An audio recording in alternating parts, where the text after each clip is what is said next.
Inilah rekaman amatir diduga bom pembakar Rusia menghujani posisi militer Ukraina di Ukledar. Rekamannya ramai beredar di Telegram pada Sabtu 3 Desember 2022. Dalam narasi unggahan dituliskan tentara Rusia menggelar kembang api untuk angkatan bersenjata Ukraina ke arah Ukledar. Pasukan Ukraina merekam dengan kamera ponsel bom pembakar tersebut menghiasi langit. Satu persatu bom cangkang pembakar itu jatuh di tanah. Rekamannya pun menuai berbagai komentar dari warganet.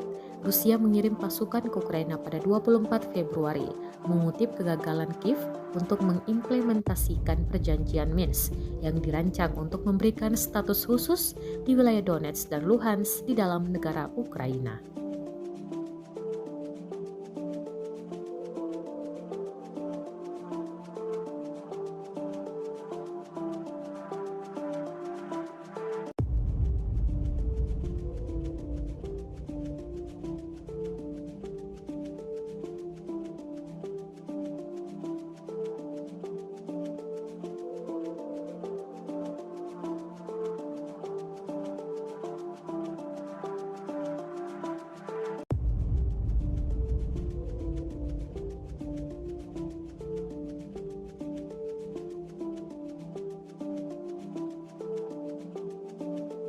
Terima kasih sudah nonton.